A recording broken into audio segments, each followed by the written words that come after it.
Good morning, good afternoon, good evening, folks. Michael Zuber, one rental at a time, back with the one and only Anna Kelly. How you doing?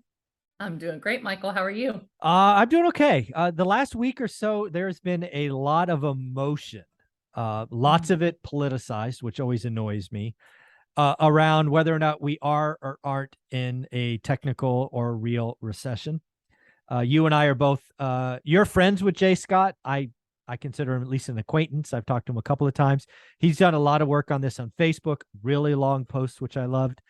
But I wanted to ask you, do you really think it matters if the Bureau of Economic Board calls a recession or not Q1, Q2? Is this just a waste of breath, or what do you think?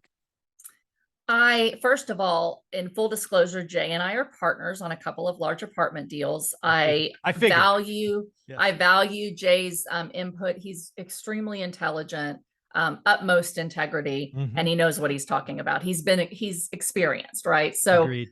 most of the things that he writes, I agree with. Hmm. I do think that we are technically in a recession. But I think that the government doesn't want us to know that. And so they're trying to basically say, oh, it doesn't have to be 2 quarters of slowing GDP that puts us in a recession.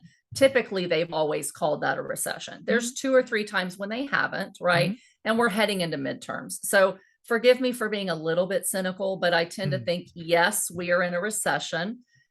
Although I think we're more likely in stagflation. The thing that keeps us from potentially being technically called a recession is employment is still elevated. Hmm. And normally, when you're in a recession, you start to see a lot of layoffs. Now, we do see a lot of layoffs in the mortgage industry and anything related to real estate. We're seeing significant layoffs in some of the tech firms and things like that. But it's not large enough as a percentage of the employers out there that it's recessionary when you think of employment. But Hmm.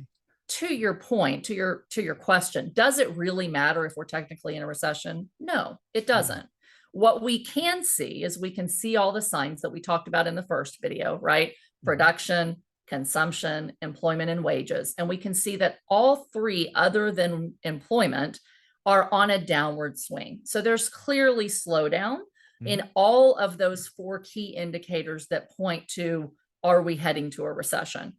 But jobs are still plentiful, right? Hmm. So I like to think of things as, are we headed toward economic pain in one way or another over the next 18 months? And when Hmm. you look at the secular timing of macroeconomics, they're not just trying to, are we doing this today? What's happening Hmm. in the next 2 or 3 months or 6 months? Hmm. Cyclical economists are looking for what's happening in the next 6 months or so.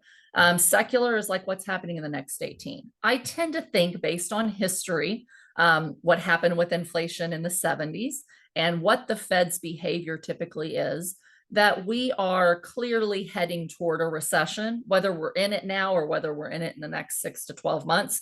We're heading for a recession. We Hmm. still have inflation. So all that really matters is for us to say we may not have it all figured out, and neither do the economists, right? There's so many complex factors that impact recession and inflation, and Hmm. a lot of it's beyond the government's control. Yeah. So I just like to say, Michael, I don't have to know. Yeah. Your investors don't have to know. Our students don't have to know. But what they need to understand is that all the signs are flashing red, that we're in for more pain over the next 6 months to 18 months, probably. And how that pain plays out, where you feel it the most, whether it's inflation or recession or a little bit of a combination or both, you need to tighten your belt. You need to Hmm. save 6 months expenses, ideally, for your safety net. And you need to invest in a way where deals make sense, whatever the interest rates are, that deals make sense really conservatively, right? That Hmm. you don't estimate huge rent increases that your tenants may not be able to afford for the wages paid in that market, right? And that you anticipate some higher costs, higher taxes, higher insurance, higher labor, higher everything, right? And keep doing great deals. Don't listen to all the noise and the emotional drama. Use your head, look at the data, do great deals, and give yourself a little wiggle room in case things do get really bad. But look at your investments long term. The reason I don't so much care over what happens in the next 6 to 18 months, I'm not flipping property, right? I Exactly. don't need to know what they're worth in a few months. I'm going to Yeah. lock in really good debt and I'm going to hold these things and make sure that the next 2 years, my returns may not be as great as I think or as I desire. But if I'm holding them 10 or 20 years, I don't really care the next 2 years. I'll make it up on the back end as the economy starts rearing up again. Yeah. When I kind of think of this question, I just go back to, studying economics in school. And if people don't realize this, recessions are always called in the rearview mirror. Yes. Always, always. Yes. This bureau doesn't call it ahead of time. It doesn't call it when we're in it. It's always in the rearview mirror. So what I would tell folks is this is just a waste of breath. It doesn't matter. I don't personally think Q1, Q2 will be called a recession because I don't think you can have a 6-month period where 2.6 million jobs were created and call that a recession. I think it's very much like 1947, which was the last time. So that's 77 years ago. The last time we had 2 quarters of negative growth, it was Q2 and Q3 of 1947. That wasn't a recession. This metric, this rule of thumb was 10 for 10, but I don't think this time. Again, I don't know that it matters. That said, I'm going to call something really early. I think Q3, which is only a month old, will be the first quarter of a real recession, followed by Q4. And I think it's going to be real estate led. I just had a broker that I know in Las Vegas, Brian Lebo, shout out Brian, reach out to me yesterday and say, Michael, Las Vegas transactions in the month of July down 40%. Wow. That's a crash in transactions. And again, in the real estate industry, I now believe and have been saying for 2 weeks that we're going to enter a depression. If like Anna, you know this, right? If you're going to buy an apartment building or a house or a fourplex, there's 10, 12, 15, 16 people that get a little piece, right? They get their, I call it, they get their beak wet, right? They get a little piece all the way from the notary public to the mortgage broker, to the agents, to the inspector. It's 15 people. So if you run into a market Las Vegas that's down 40%, Brian fears it could be worse in August, which is frightening. It's going to feel like a depression. If you're paid on commission or a service in real estate, it'll be a depression. And I believe it'll be so bad that 15% of our GDP is traditionally housing. It will pull the economy into a recession. So that's where I stand today. Q1, Q2, not, but who cares? Q3, Q4, calling way early because of housing. What do you think? Yeah, I agree with you. I tend to think it would have been called had we not had midterm elections coming up. Yeah, right? I don't know about that. I really don't think. I don't think these, because I've talked to these. I know I'm not the current an economic board, but they presented it. I don't think they care. They always call in the rearview mirror. They don't give a rat's ass what's going on in the political calendar. They do. I'm just talking the administration. Oh, yeah, of course. They don't want, of course. Exactly. Yeah, Biden doesn't want to call it a recession, and he wants to freaking change the definition of everything. I think that's just a waste. That is below the office of the presidency, in my opinion, to change definitions. It's like there are bigger problems. Go define other words. Go do other things. Right. Exactly. Personally, and again, I'll be totally honest. I hate to go political. We never do, right? Yeah. I didn't like the last administration, and I don't like this one either, right? So yeah. I'm fair in my dislike for certain things, right? But I'll say this: they're trying to push this Build Back Better light. It's really hard to push a new spending bill when you're telling people you're in a recession. So if you don't tell people you're in a recession and you say, oh no, we're not, and we won't be, it's much easier to pass. But it's an inflation fighting bill. We're going to spend another $400 billion. Oh, come on. Really? Yeah. I think we're that so dumb? I'm a little cynical as to whether we really are or not, but I agree with you that we're definitely heading there. And I see it in Q3, Q4 for sure, probably into a little bit of next year. Oh, for sure. Average recession over a long period of time is about 18 months. Yep. In more modern era, they've lasted a little shorter. They've usually been about 10 months, other than, the Great Recession. So the good thing is when we have pain, it usually doesn't last forever, right? You're dealing with it maybe for a year and a half. And then you've got a year, 2 years of recovery, and then you're back at it. But all the signs are showing the economy is slowing, and it's slowing fast. And one of the things that I think is really important to understand when you talk about calling this recession is, in addition to it being housing led and all of the transactions coming down, doesn't necessarily mean values will fall. No, right? I never said one word about values. Exactly. Nope. But I just want people to know we're not saying the values are going to crash. But what we're saying is if transactions come down, there's simply less transactions to pay people all around. So I'm already seeing it in major mortgage company layoffs, first and foremost. I'm already seeing agents getting really, really nervous. All these agents that didn't have to do much and made a lot of money before. There's great agents, but you're going to have to be a great agent to survive this, right? And you start to people see consumer sentiment, but also home builder sentiment.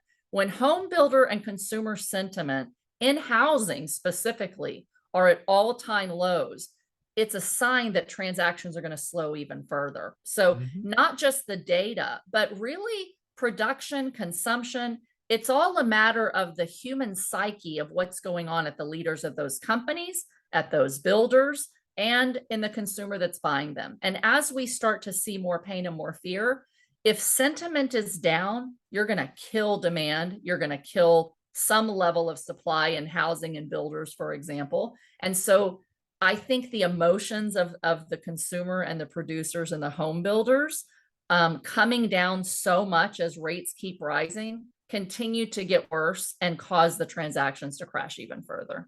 Yeah, I mean, I haven't said this before. This is the first time I'm going to say this. I think we're going to have 6 quarters of negative GDP. So we've already had 2. I think the next 4 quarters are going to also be negative. I have to go back and check, but that's 6 quarters of negative GDP growth in a row.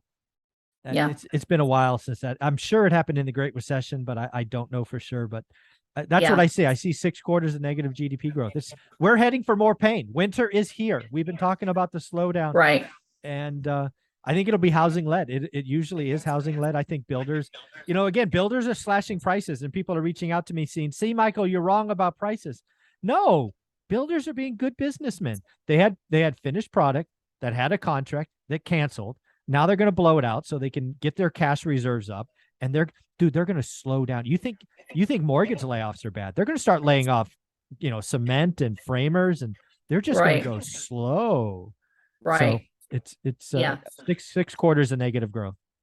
Yeah. And a lot of that depends on what happens geopolitically. It really does. How long the Fed keeps rates at neutral and whether they come back down, whether they create more stimulus to give people more money and start us through the cycle again. There's so many unknowns that I hate to make a prediction about a year or year and a half from now, but all the central bankers, including the Fed, are saying we kept throughout the world rates too low, and now we have no way to stimulate the economy and bring them back down unless we all collectively raise rates significantly, keep them there for a little bit, and then bring them down. So I'm watching that. I expect that there is more pain and the rates stay higher longer, to your point of it potentially being a year, 18 months of slow GDP.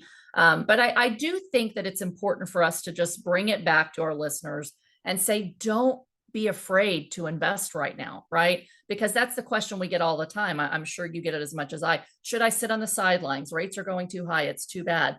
Continue to do the work every single day to look at really good deals and to look at really good markets. And if you're not invested in a market that you think is going to be resilient over the next 18 months to 2 years, start doing the work to learn another market, right? There are certain markets that I wouldn't touch with a 10-foot pole right now because they're not recession resilient. There's not growth. There aren't great jobs. There's not a diversity of employers and different types of work available. There's not great schools. There's high crime. Those kind of areas I'm not touching, but I'm actively investing and excited to actively invest in certain markets that are really recession resilient and that do have way more demand than they do supply. So with all the, pain ahead for potential rate increases and multifamily values and all of that kind of stuff, I'm still really excited about providing housing to people in really great markets where my tenants are going to have the best chance to get through a recession, to keep paying rent,